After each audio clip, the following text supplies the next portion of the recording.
الحمد لله رب العالمين والصلاة والسلام على خاتم الأنبياء والمرسلين وعلى آله وأصحابه أجمعين ومن تبعهم بإحسان إلى يوم الدين. علماء کرام د رد الالحاد درسونه روان دي. نن به موږ د الحاد اصول او ضوابط بیانو چې د ملحدینو سره به تاسو بحث مباحثه په کوم اصول سره کوئ. د پرونی درس خلاصه دا و چې د مسلمانانو په معاشره کې الحاد ولې خوريږي، هغه وجوهات او اسباب کوم یو دي. نو هغه موږ لس وجوهات بیان کړیو. اول سبب موږ بیان کړو چې د مسلمانانو په معاشره کې د الحاد د خورېغو هغه د مغرب فکری غلامی د مولسبانو او د مغرب نه متاثر کېدل. دویم سبب موږ بیان کړو د مسلمانانو په معاشره کې هغه د مغربي طرز باندې چې کوم تعلیمي ادارې جوړې شوې دي مولسبانو هغه اساتذه دي کوم چې د مغرب نه متاثر وي او دولت دوی الحاد خوروي. دریم سبب دا د اسلام نه چې انسان څومره لري وي او عمره به د عقیده زر خرابېږي او بیا به دا مستشرقین دوکه کوي. څلورم اعتراض دا او څلورم سبب دا د الحاد د خورېدو هغه د اسلام شابسي د اسلام د تعلیماتو خلاف په میډیا باندې پروپاګاندا کولو سره هم الحاد خورېږي. پنځم سبب هغه د علماء کرامو نه لرې کېدلو شابسي. شپږم سبب چې په موجوده زمانه کې د الحاد د عقلي علومو ته یو بنیادی حیثیت حاصل دی هغه د ساينس فلسفه د مولسبانو. دغه شانته کې وم چې و د الحاد د خورېغو په سوشل میډیا باندې د الحاد پیجونه موجود دي، ډېر زیات شوي دي. نن سبا وخت کې خلک د پیشن د پاره پس کوي په اسلام باندې اعتراضات کوي. پرون ما ګروپ تم را لېږلي مرګرو به اورېدلي وي مرګري ول بیا دا محمد سلیم صاحب د ډېر تکړه پروفیسر د خسته جوابات ورکوي. اتم سبب چې دی هغه د مسلمانانو په معاشره کې هغه د څه دی د خپل معاشره نه بیزاره کېدل دي. لکه یو دغه خپل معاشره کې په وړو وړو خبرو باندې څه کوي، اعتراضات کوي، کفر پتوی لګوي. او بل داسې وي چې د معاشري هغه کوم چې ګند او د معاشري کوم خباثت هغه په مذهب باندې قیاس کوي. اوس یو تصویر به ولګي، موږ ویلو کنه یو تصویر به ولګي لکه دا مسلمان ټیکدار جوړ کړي دی، بل به ولګي دا کافر. نو دې کې د مذهب څه ګناه ده؟ نو دې کې خو د مذهب څه ګناه ده؟ خو د انسان خپل ګناه. نو د معاشرې نه بیزاره کېدل هم یو سبب دی. دغه شانته کې نه هم سبب د خپل د تصوف او دعوت او تبلیغ سره تعلق کمیدلو په وجه هم کېږي. لسم سبب هغه فقر او غریبي و. دا موږ مکمل درس موجود دی په پیجونو باندې مرګري دی بیا ووري بهترین درس دی. کوشش وکړو چې دا درسونه مخکې شیر کوو. دغه شانته کې موږ بنن وایو چې د ملحدینو سره اصول او ضوابط کم یو دي. ګوره هر یو کار د پاره سو اصول وي. یو کور چې جوړیږي دغه د پاره بنیادونه اول نقشه جوړه شي، هغه د پاره بنیادونه بیا چې څونه به بره بلډینګ خځه نو ستاسو بلډینګ به مضبوط وي او دغه شانته کې آبادی ته به نقصان نه رسیږي. خو که یو کس آبادی شروع کی بغیر د بنیاده نو هغه بس او چلیږي نشي چلیدل به راغورځيږي. هر یو خبره د پاره اصول وی. لکه موږ چې په فروعي مسایلو کې کله بحث مباحثه کوو، موږ داوا جواب دو کنه په اصول سره چې کله موږ بحث کوو نو موږ بیا څه کوو، بنګ هغه بحث کې بیا کامیابېدل شو، هغه بحث یو نتیجې ته رسول شو. که بغیر د اصول ورته شو لکه اوس موږ ته معلومات نه وي، لکه موږ په خپل فروعي مسلو کې لکه اوس زموږ مرګري راپاسي کې اوس قرات خبره ده، د قرات خلف الامام خبره ده، دا وی چې فاتحه شته کنه شته. نو آیا زمونږ مسله قرات خلف الامام ده که فاتحه خلف الامام ده؟ قرات خلف الامام ده. شابسي یا رفع الیدین موږ مسله کو خپلو کې چې رفع الیدین ثابت دي کنه دي ثابت پدې کې بحث نه دي، ثابت خودي سنت دی او کنه دي مولسبانو. ګوره موږ چې دغه شانته کې موږ اصول کیدو نو دغه شانته کې دهریانو سره موږ اصول کیدو. نو کله چې دهریانو سره په اصول او ضوابط موږ خبره شروع کو نو اس کله دا غوي مجال نشي چې تاسو ترسو کی خبرو کې او به تختی. لکه ما غ دهری سره شهزاد سره چې کله پهله مې بحث سره راغله نو مورته التسمنی کم اصول دي چې په اصول به ما تا خبره کو وای جو سچ ہوگا. مورته ول سچ आपका क्या मुराद है؟ सच न बस्ता से मुराद हुई जब यो सिस सच वम ته نه منی را سره نه اول بدا اول به موت دا معلومو چې وای زموستا خبره په څه باندې کیږي په مسلماتو خبره کینو بس امرګرو مرتوي چې لکه خبره نشي کولای د سره. نو تقریبا سنیمه غنټه هم ټیک د خبرو وکړه خو اخره کې سړی بیا او تختیدو. نو اوس به ان شاء الله درس شروع کو ټولر سے کتاب کې موجود دی. بسم الله الرحمن الرحیم. رد الحاد اصول او ضوابط د ملحدینو سره د بحث او مباحثه کولو طریقه بیانول مقصد دی. یعنی د دې مطلب دی چې کله موږ د ملحدینو سره بحث مباحثه کوو یا د ملحدینو د اعتراضاتو جوابات ورکوو یا د ملحدینو د دلایلو رد کوو، نو څه اصول داسې دي چې د هغې پېژندل ضروري دي. عموما که هغه اصول نظرانداز کړی شي نو د ملحدینو د اعتراض جواب به هم مشکل شي او هغه اعتراض بیا صحیح ښکاره کېږي، ځکه په هغې کې به د څه اصولو کموالی وي چې په هغې هر سړی نه پوهېږي. موږ کوشش کوو چې څه اصول هم اهم اصول تاسو ته بیان کړو. مولوي صاحبانو دوی به تاسو باندې اعتراض وکړي، دوی به وایي ګوره داسې خو نشي کېدی، دا خلاف عقل خبره چې به الله رب العزت بدل شونه پیدا کوي چې هغه نه به څه کېږي، زر کاله به اسپتې تاویږي او دغه شانته کې د انسان جسم به دومره غټ شي چې غاښ به د احد د غر نه غټ شي. دا خو خلاف عقل ده. او دلته به تور دوی چې خلاف عقل دی څه خبره ده، خو ماورای عقل خبره ده مولوي صاحبانو. چې الله رب العزت یو وړوکی انسان پیدا کولی شي او غټ انسان هم پیدا کولی شي، چې الله رب العزت یو وړونه پیدا کولی شي غټ هم پیدا کولی شي. دوی به هغه اصول او اندازې سره لکه دوی به تاسو باندې دا اعتراض وکړي چې الله رب العزت چې رازق دی نو خلک د ولګي نه ولې مري ته ورته چې به د رزق د فلسفې نه غوځان خبر کا کنه اصول باندې چې کله ته د سره مه تراشي کنه اس کله داسې نشي کولای دا باندې د اعتراض کامیابېدل نه شي او دا به نقصان کوي. نو اول اصل چې موږ راځو هغه ذریعہ د علم ده. نو اصل پدې کې حواس خمسه او عقلي استدلالات او خبري صادق شامل دي. کوم څه موږ ثابتول غواړو یا پیژندل غواړو نو د هغې دپاره کوم ذرایع دي چې د هغې په ذریعه موږ دا څیزونه وپېژنو. نو درې ذرایع دي څومره انسانان چې دي دا په دې دریو ذرایعو باندې مولوي صاحبانو کار کوي. اوله ذریعه چې د حواس دي، حواس نه مراد په لاس باندې یو څیز مسه کول، په سترګو سره لیدل، په ژبې سره څکل، په غوږونو اورېدل او په پوزې سره بوی کول. دا حواس یې غټه ذریعه د علم ده مولوي صاحب. راځئ حضرت راځئ ته خبره راوړم راځئ که نه.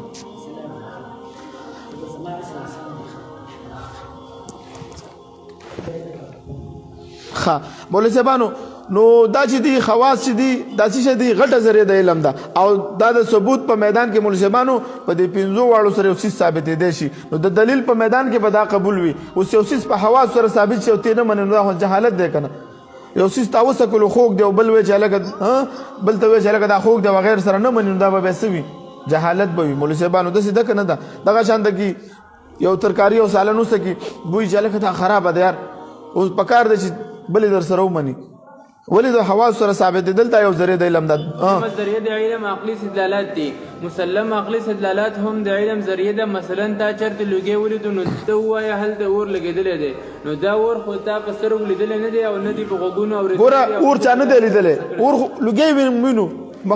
لوګی وینو نو موږ اور نه وي لیدلی، خو موږ څه کوو زموږ دا عقل دا وایي څه شی دی مولوي صاحبانو. بیا هم ته وایې چې اور لګېدلی دی ځکه ته پوهېږي چې لوګی موجود کېدل په دې خبره دلیل دی چې هلته اور موجود دی. همداسې ته په خاوره او یا په بوسه شګه باندې د پښو نښه ولیده نو ته وایې چې په دې لاره انسان تېر شوی دی، حالانکې هغه انسان تا لیدلی نه دی او نه درته چا د هغه باره کې ویلي وي. لیکن موږ عقلي استدلال سره دا منو چې څوک تېر شوی دی ځکه د پښو نشانات به دې خبره دلیل دی. نو په عقلي دلیل سره چې یو څیز ثابت شي هغه به دلیل په میدان کې قبول وي. دا د تخبې دغه چې دي کندرات چې دي که نه، اوس دا زموږ عقل وایي چې دلته اوس ګوره دغه راځي که نه څه ورته اثار قدیمه والا راځي که نه، دوی څه وایي دلته داسې قوم تېر شوی دی چې بهی هغوی څه کول، دوی دلته ژوند تېرو، دا بتمت مذهب والا خلک تېر شوي دي. اوس دا عقل سره ثابتېږي څه سره، دا موږ نه دي لیدلي خو د هغوی هغه نشانات پراته دي. څه دي هغه نشانات د دې خبرې ګوی کوي. نو چې په عقلي استدلال سره مې دا به مسمنې د نه انکار ته نشي کولی. بهی زما عقل دا وایي ګوره دغه اثرات موجود دي. مولوي صاحبانو پوهېږئ که نه. درېیمه ذریعه دا خبرې صادق د رښتیا ویونکي په خبره باندې عمل کول چې په هغې باندې زموږ اعتماد وي چې کله هغه موږ ته خبر راکړي نو موږ یې منو. که هغه خبر زموږ په عقل که راځي او که نه راځي، عقل کې راځي او که نه راځي مولوي صاحبانو، مشاهده کولی شو که مشاهده یې نه شو کولی، که زموږ یې که موږ یې څکلی شو او که نه شو. دا څومره جراثیم چې دي کوم چې موږ په سترګو نه شو لیدلی دا خو صرف یو څو ساینسدانانو د دوربین او خوربین په ذریعه لیدلي دي او موږ یې منو. ډاکټر چې ګوره ټیسټ ولیکي دلته وزرګه ګوره مولوي صاحبانو دا څومره وایرس دی جراثیم دی، وایرس او جراثیم څوک نشي لیدلی، دا ډاکټران ویني حالا او دا څیزونه چې ډاکټران او ساینسدانان هم نشي لیدلی لکه الکترون پروټون نیوټرون دا نشي لیدلی، دغه شانته کې تاریک ماده دا نشي لیدلی. ډېر څیزونه دا دي چې ساینسدانان د آلاتو په ذریعه هم تر اوسه پورې نشي لیدلی، کېدای شي بعد کې بیا وویني. اوس دا څیزونه موجود دي خو لیکن دوی د څه کوي د بل په خبر باندې نه کوي. هلکه ستا ټي بي ده، هلکه ستا کینسر دی، وایرس موږ په خپله لیدلی شو نه، ته بل په خبر اعتماد کوو که نه کوو. ډاکټر په خبره موږ اعتماد کوو که نه کوو ځمکه دوه قسمه گردش کوي د ساینسدانانو په خبره موږ منو که نه منو دا 9 سیارې د نور نه ګیر چاپېره گردش کوي دا موږ منو که نه منو مولوي صاحبانو دا د بل په خبرو باندې یقین کول مولوي صاحبانو دې ته خبرې صادق وای د رښتینی په خبر باندې عبارت مخکې وایي چې تا ته دا بیماري لګېدلې ده نو موږ خو لیدلې نه ده او بیا یې هم موږ منو ځکه د ډاکټر په خبره زموږ اعتماد وي په دنیا کې ډېر څیزونه دي چې موږ یې په خپل نشو لیدلی د مسه کولو قدرت نه وي د لیدلو قدرت نه وي د عقلي استدلال سره نشي دا نشي عقلي استدلال سره نشي پیژندلی ته یو بیماري ګوره د بل په خبره باندې کوو او عمل پرې کوو او دا د علم لویه ذریعه د خبرې صادق مولوي صاحبانو کله چې ملحدین په مذهبیاتو کې راشي نو د دریم ذریعې نه داسې کوي بغیر شروع کوي خبر صادق در سره دوی نه منیا دوی د حواسو مطالبه کوي چې موږ ته یو خای او یا د عقلي استدلال مطالبه کوي د علم دریمه ذریعه خبر صادق ته کوشش وکوي چې په دې درې واړو په ذریعو سره خبره کوي ځکه چې د یو رښتوني سړي دا وایي چې ماته ملائک راځي او ماته د اسمان نه وحي راځي نو دا منل لازم دي ځکه د علم د ثبوت لپاره خبر صادق یو ذریعه ده مولوي صاحبانو ګوره د نبی علیه السلام 40 کاله چې تیر کړي په دې قوم کې لبستم فیکم عمره ما په تاسو کې ډېر وخت تیر کړی دی دوی څومره چې دغه دي که نه هغه وخت کې مشرکینو په نبی علیه السلام ایمان نه راوړلو خو د نبی علیه السلام په باره کې دوی د تکذیب یو دغه نه ذکر کړی ابو سفیان چې کله روم ته لاړو اول ته نبی علیه السلام هرقل باچا ته دعوت د اسلام ورکړی و خط یې لېږلی و هغه چې کله وکتلو چې هلکه د آخر زمانې نبي راغلی دی وایي د دې د قوم څوک شری دلته کم تاجر راولی دې وخت کې ابو سفیان رضی الله تعالی عنه هغه وخت ایمان نه راوړی هغه چې لاړو هغه سره وروسته ورته کسان کېنول ورته ویل رښتیا به وی څه به وی رښتیا به وی دروغ به نه وی کسانو ته ویل که چېرته دا دروغ وی نو څه کوه د دې ماله اشاره کوه ابو سفیان دې وخت کې د نبی علیه السلام دشمني کوي دې وخت کې د سره لیکن داغه په باره کې تپوس وکړو چې دا څنګه سړی دی رښتونی دی که دروغجن دی وایي رښتونی دی لساته سوالات شوي دي بیا ویلې په پلار نیکه کې څوک پاچا تېر شوی دی نه تېر شوی دغه شان ده کې هغې ویلې وایي ستاسو په قوم کې مخکې د دې په قوم کې څوک نبي تېر شوی که نه تېر شوی وایي د ده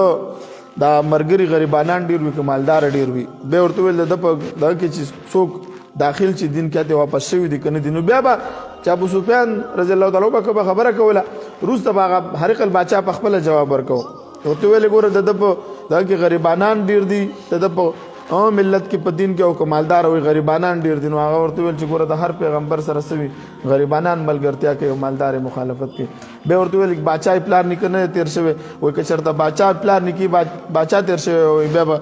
زما ذهن ویل کېدی چې د پلار نیکه باچایي د پیغمبرۍ په دې چل باندې حاصلول غواړي او د ټولو توجیحات به ورته دا کول ابو سفیان نه چې تپوس وکړو چې ګوره نبي علیه السلام دروغجن وایي نه رښتونی دی دغه شانته کې نبي علیه السلام وایي چې یاره ما په تاسو کې عمر تېر کړو نو ګوره داسې رښتونی سړی چې ووایي چې ما ته اسمان نه وحي راځي الله یې لیدلی دی نو موږ به څنګه دغه په خبره یقین نه کوو مولوي صاحبانو او که دیو وایي چې خبرې صادق ذریعه د علم نه ده نو دیو ته ووایه چې زمونږ څومره جراثیم دي او د دې دعوت ګوره اوس به تاسو خو دین در سره نه مني که نه اوس ورسره په همدې باندې راشئ دی وایي چې یاره زه ذریعه د خبرې صادق در سره نه منم نو چې نه منم نو دا څومره جراثیم دي د دې دعوت چې کوي دا ګیسونه دي څومره مخکې چې وو عناصر چې وو 104 قدیم فلاسفه به ویل 4 عناصر دي هوا ده او بدی خاوره ده او اور دی دا 4 شیشه دي دا عناصر اوس عناصر څومره دي 118 دي 118 ته رسیدلي تقریبا 104 118 دې ته رسیدلي مولوي صاحب اوس دا څومره ګیسونه دي یار نن سبا د بلیک هول دعوه کولی شي دغه شان مخکې عبارت وایم داسې دوی وایي نور ګرځي او ځمکه دوه قسمه رفتار کوي ځکه که ګول د ځمکه ګول ده بیضوي شکل کې دا رفتار کوي سیارې موجود دي وغیره نو دا څومره دا هر چا نه دي لیدلی مولوي صاحب دا څومره دغه چې دعوې چې کولی شي دا چا لیدلی دي دوی وایي تاریک ماده ساینسدانان نشي لیدلی ته ماته وښیوه که نه الکترون ته ساینسدانان نشي په دوربین یې ماته وښیوه ځه دا چیلنج دی تا ته سټیفن هاکینګ غونډه کې ساینسدان وایي چې اوسه پورې موږ نه ده لیدلی نو یارو بیا خو دا مه منه که نه بیا خو ځکه چې یو شی ته ونه ویني بیا د الکترون نه انکار وکړه څه وکړه وایي نشته دی بس زه نه وینم نه محسوسولی شم د تاریک مادې نه انکار وکړه نو ته انکار کې انکار هم دې نه کې او لیدنی هم نه نو دا څنګه فلسفه ده صرف د ساینسدانانو په خبر یقین کوي چې دا صحیح دی او ثابت دی دا ټول شیان دیو مني د منلو وجه خبر دی چې هغه ساينسدانان یې ورکوي نو موږ ته خو خبر صادق راکړی دی هغه ولې نه مني پیمانه به یو وي که دا مني ورک پیمانه به یوه ساتي که چېرته دا څیزونه د ساینس دا ایجادات مني د ساینس دا کوم نظریې دي دا مني نو بیا به د مذهب دا خبره مني د بل په خبره یقین مني اعتراض وکړي چې دا خدای جل جلاله ثبوت راکړی نو اول به ورته ووایي چې ثبوت نه مخکې په دې خبره بحث کوو چې ثبوت دپاره ذرایع کوم دي شاباسي د یو څیز ثبوت پیدا کېږي او دا ډېر اهم دقه ځینه شروع ورسره وکړه دهري سره چې کله مخې ته رالی که نه باید ثبوت به په څه سر راځي زه به دله جنت ثابتوم زه به دله جهنم ثابتوم زه به دله آخرت ثابتوم زه به دله هر یو مسله خو اول به په ثبوت خبره کوي چې ثبوت به په څه سره راځي نو چې کله هغه درته وایي یاره حواس سره او عقلي استدلالاتو سره ته به ورته ویلې خبرې صادق به راسره نه منې په دا کې ورسره خبره وکړي د ملحدینو سره د بحث کولو دویم اصل یو وي خلاف عقل د خلاف عقل مطلب دا دی چې یو څیز عقلي طور باندې باطل وي او بل دی ماوراء عقل ماوراء عقل او خلاف عقل به تاسو پېژندلی بیا وایو او بل دی ماوراء عقل هغه د عقل خلاف خو نه وي لیکن په عقل کې نه راځي په عقل کې ولې نه راځي ځکه چې عقل د هغه نظیر نه وي لیدلی او د هغه تجربه یې نه وي کړې کومه چې عقلي تجربه دا بهایي کې نه وي بلسبانو ګوره دا ولې موږ وایو چې په عقل کې ولې نه راځي دا ماوراء شاباسي ماوراء عقل خبره ده عقل کې ولې نه راځي دا سوال تا باندې وشي ته به ورته څه وایي نظیر موږ نه دی لیدلی ته زموږ مخکې یو تجربه وکړه لکه دغه چې کوم یو فلسفي و چې هغه دا نظریه پیش کړې د ګړۍ نظریه چې پیش کړله چې د دې دنیا مثال د ډیزیم والا چمبر دی کوم یو دی منه اسکلی دی که کوم یو دی همدغه و هغه وایي چې بھائی د دنیا مثال د دې ګړۍ دی چې الله ګړۍ جوړه کړه دا خود به خوده چړي ګړي ساز سره هېڅ دغه نشته دی موږ ورته وایو دا اوس پر مثال عقل کې نه راځي دا خبره هغه بس یو دغه پیش کو موږ ورته وایو بیا په هغې باندې اعتراض وشو هغه نور فلاسفو په اعتراض کړی و استاد ذهن ته راشي هغې ویلې ګړۍ خو موږ ولیدله خو دنیا موږ نه ده لیدلې خدای د سره شته نه هغه د سره ټول دهریانو دا نیم دهري و نیم دهري دا ویلې چې بھائی دې ګړۍ مثال یې ورکړو چې دا ډیزم والا چې کومه نظریه ده بل درس کې تېر شوي دي بیا یې راوړو که ذهن نه موتلي وي ډیزم والا خو دا نظریه ده چې دا کائنات الله پیدا کو خود بخوده چلیږي خود بخوده چلیږي هغې مثال د دې ګړۍ ورکړی دی نو هغه نور چې کوم دهریان فلاسفه دي هغوی وایي ګړۍ خو موږ لیدلې ده خو موږ زموږ عقل مني خو دنیا خو موږ نه ده لیدلی چې الله زموږ مخکې جوړې کړې اوس خود بخوده چلیږي نو موږ ورته وایو بھائی دا عقل کې څه شی دی عقل کې به نه راځي خلاف عقل به نه وي ماوراء عقل به ولې وي نظیر به مولوي صاحبانو موږ نه ویلي دی پای به تجربه مثلا ساينسدان پوه شوي که پوه نه شوي هلته بلیک هول جوړ شي په دې بلیک هول کې ټایم اوس ګوره بل مثال مولوي صاحبانو بل مثال دی ساينسدانان وایي چې کله یو ستاره ماته شي سیاره ماته شي که نه هلته بلیک هول جوړ شي بیا په دې بلیک هول کې نه ټایم وي او نه پکې مکان وي زمان او مکان هلته ختم شي دا عقل کې نه راځي شاباسي کوم شی چې دی هلته نه ټایم وي او نه داسې څیز موږ ته وښایه مولوي صاحبانو ته ورته ووایه ته درته وایي بھائی ما ته داسې یو څیز وښایه چې نه مکان او زمان دواړه نه وي د ټایم او مکان نه بغیر موږ سره لیدلي نه دي دا د عقل نه بالاتر دي خو د عقل نه خلاف نه دي اکثر ملحدین دا عقل نه خلاف هم نه د مولوي صاحبان دا خبره اکثر ملحدین دا کوي چې کوم شیان په عقل کې نه راځي هغه ته خلاف عقل وایي مثلا د جنت او جهنم تفصیلات دي لکه راځي چې جنت کې به یوه ونه وي چې زر کاله به د هغې نه یو تیز رفتار اس تاویږي دا زموږ په عقل کې نه راځي ځکه موږ لیدلي نه ده او خلاف عقل هم نه ده ځکه زموږ په دې خبره یقین دی چې یوه وړه ونه جوړېدی شي نو لویه ونه ولې نشي جوړېدی الله جل شانه فرمایي زه به انسان ته دوباره زندگی ورکوم نو دا خو عقل کې نه راځي لیکن د عقل خلاف هم نه ځکه چې اول ځل یې پیدا کولی شي دوباره یې هم پیدا کولی شي دا ګوره آیات مبارک د سورة مریم آیات نمبر 8 اعوذ بالله من الشیطان الرجیم آیات وایم ويقول الانسان اذا ما مت لسوف اخرج حيا اولم يذكر الانسان ان خلقناه من قبل ولم يكن شيئا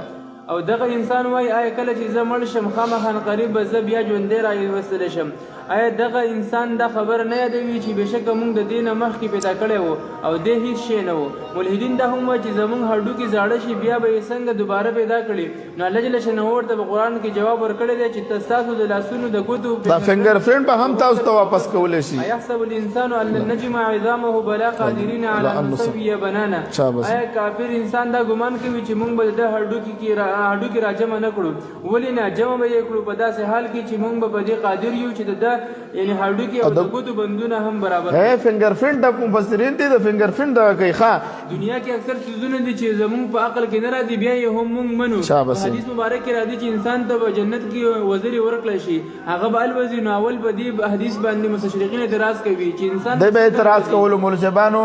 د جعفر رضی الله تعالی عنہ جعفر طیار رضی الله تعالی عنہ په دې حدیث باندې مستشرقین اعتراض کولو چې به انسان به څنګه الوزي نن موږ د ساينس ډېر ایجادات وسوکړو د اسلام څوک حقانیت ښکاره کو او د اسلام ډېر عقاید د سره ثابت چې ګوره دا بلوټوث وای فای تاسو موږ جنت کې به زمونږ ذهن کنیکټ شي کنه زه چې کور ته نه نوځم زمونږ وای فای ده نو زما وای فای په خپله کنیکټ زه خبر هم نه ته سوچ وکړه انسان یو والا جوړه کړې ده او داسې یو بل سره کنیکټ کېږي نو الله رب العزت جنت ستا ذهن کې نشي کنیکټ کولی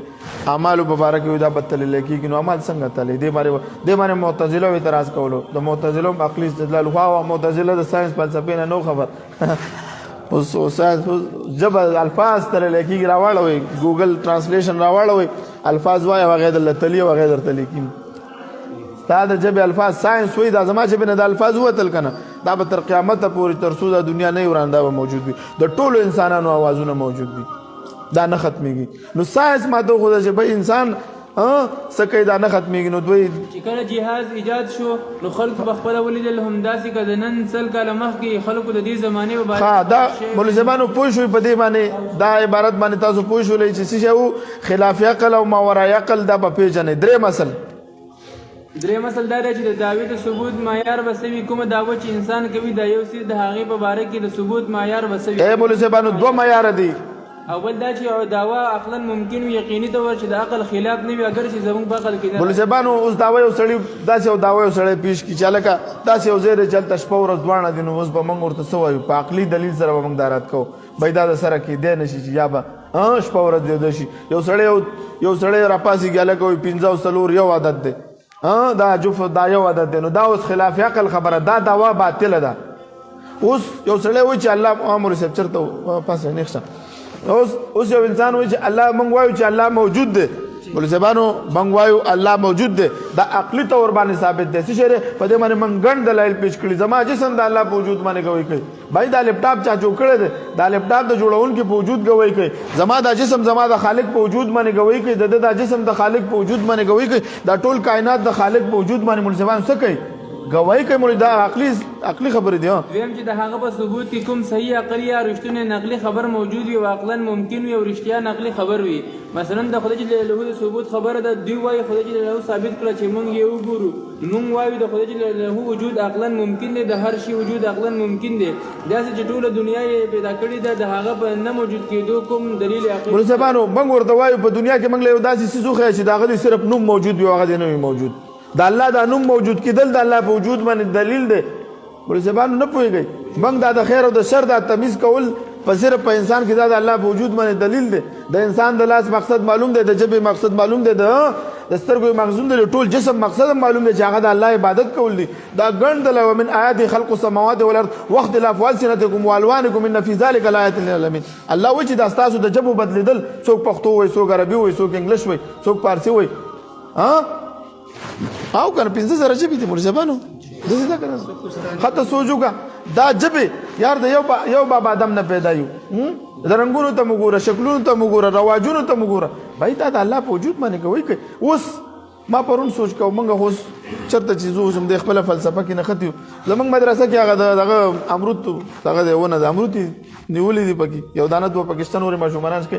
او د توت ونه ټولې پاڼې دې راپرېوتې دي یو پاڼه پکې نه چبر پاڼ کړی دی غریب نو ما نو دا څنګه فطرت دی یار په ونه د امرود پاڼې شنې دي د امرود کې میوه ده او دی خوا توت وچ دی دا دواړه یو لرګی دی که نه مولوي صاحبانو که فطرت سره وشي دواړه ماده ده دا ماده ده او دا ماده ده نو دکې دا دغه چا راوستی ده چینجینګ وایي چې د دې میوې اوس دې وخت کې دا د امرودو سیزن دی که نه نورو ونو باندې هېڅ پاڼې نشته دی وګورئ د امرود د پاڼو سره ولاړ دي دا د خدای په وجود گوی کوي که نه کوي یار دا خو نه ده زما چې ته هر یو څیز ته موږ پرون نه ویل چې ته الله محسوس کولی شي وہی تو دل میں تو آتا ہے سمجھ میں نہیں آتا بس جان گیا میں تیرے پہچانے یہ منگا صرف سمجھ کی پر آتلی شي مولوي صاحبانو سوچ کولی شو چې الله موجود دی محسوس کولی هم شو لیدل به بیا په جنت کې کوو انشاءالله تعالی او بیا نبی علیه السلام فرمایي چې داسې به ګورئ لکه څنګه چې د څوارلسمې سپوږمۍ الله دې موږ له خپل دیدار راکړي دې په ثبوت کې موږ سره صحیح عقلي دلیل هم شته دی او رښتونی نقلي دلیل هم شته دی صحیح عقلي دلیل دا دی چې په دې دنیا کې څومره څیزونه موجود کېږي د هغې نه وروسته څوک وي چې هغه څیز یې جوړ کړی وي خو نو خود به خود یو موټر کار هم نشي جوړېدی او دا مسلم اصول دي د ټولې دنیا په نیز دوی وایي دا څیز پلانکي ایجاد کړی دی او دا پلانکي او چې د الله جل شانه د وجود خبر راشي نو دوی دا خود به خوده چلېږي عجیبه مخلوق دی د عقل نه ډېر لرې دي او نقلي خبر هم موجود دی ټول انبیا کرام علیهم السلام خبر ورکړی دی چې الله جل شانه موجود دی او دوی دي رښتونه دي ګوره ما چې دهری ته ویل چې هر په ته د پیغمبرانو خبره ولې نه منې 1,40,000 کوم به شم به کرام راغلي بل روایت کې راځي 2 لک نه زیات راغلي دي 2 روایت دي نو ته سوچو کوي ما ته یو پیغمبر نه راغلی ما ولې نه راغلی ته خو لږ ریسرچ وکړه چې په دنیا د پیغمبرانو الله را لګلي دي که نه دي را لګلي ته څنګه وایې چې لکه چنګیز خان تیر شوی دی سکندر اعظم تیر شوی دی او هټلر دونه کسان قتل کړي دي پلانکی دونه قتل کړي دي ته خو د پیغمبرانو ته وګوره کنه مولوی صاحبانو نو پوه شولې او نو دغه شان د نقلي خبر سره هم الله ثابت دی او په عقلي دلیل سره هم د دعوی د ثبوت معیار بسوي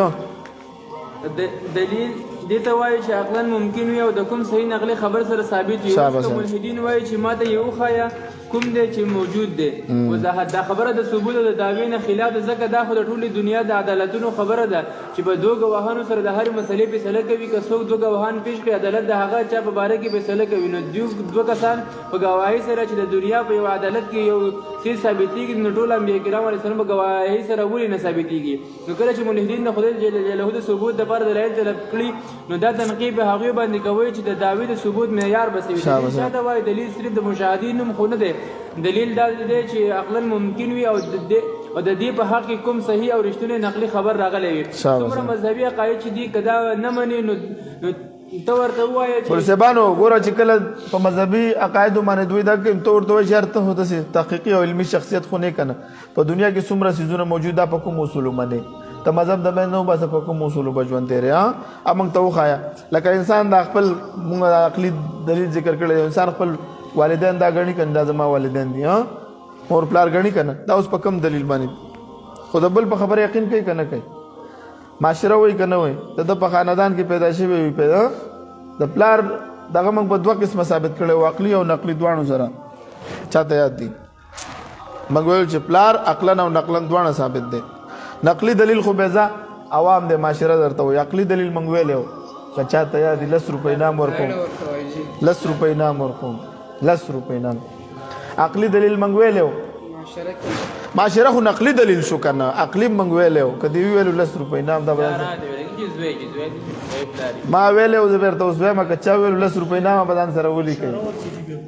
اشاره نه در کوم نقد 10 روپۍ انعام در کوم مولوی صاحبانو موږ ویلو عقلي دلیل دا دی نه که نه چپ اوس بس اوس ناکام شوي اوس نه خطا روان دی سره اشاره یې تم نه رسېږي موږ وایو عقلي دلیل دا دی چې د پلار عمر د زوی نه زیات دی که نه ما ورته نه دا عقلي دلیل دی که دا کیدی نه شي چې رونه د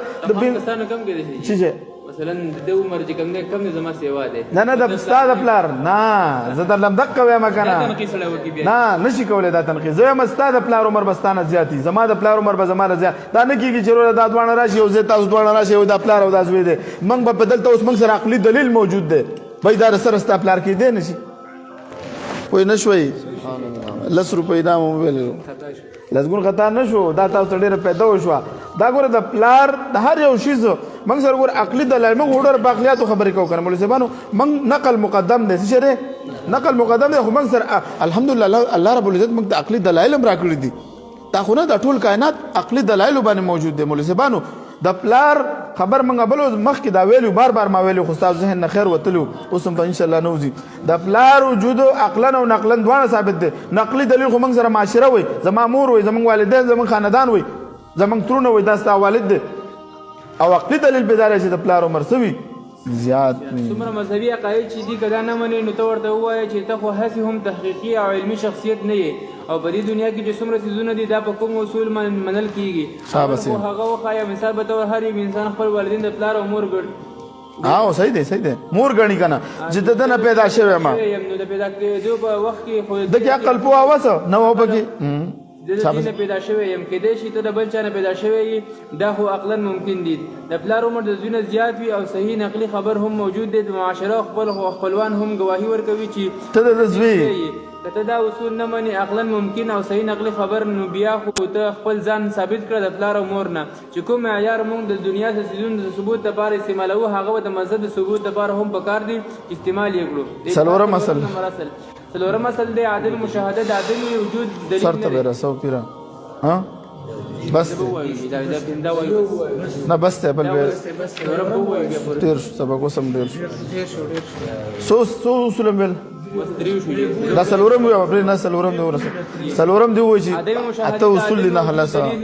کوم څیز نه لیدل او شابه دې خبرې دلیل نه دی چې هغه څیز دې موجود نه وي دا خو ساده خبره ده موږ په ژوند کې به زرها څیزونه نه وینو او بیا یې هم وینو بلیک هول سیارې د ځمکې حرارت د نور ګرځېدل وغیره څومره ساینسي څیزونه چې جراثیم دي څومره ښارونه دي څومره ملکونه دي څومره واقعیات دي چې موږ نه دي لیدلي خو د خلکو په خبر یې منو او موږ تاریخ ګورو خو موږ نه دي لیدلي موږ نه دي لیدلي ولسبانو ودرګلتا سلورم اصل چې د عدم د مشاهده عدم د وجود دلیل نه دی یو سیز نه لیدل د دې خبرې دلیل نه چې دا سیز دی موجود نه وي مولسبانو دا خبره څه ده دا باطل ده په زرهاو سیزونه موږ نه وینو او موږ بیا هم منو نو دا سلور اصل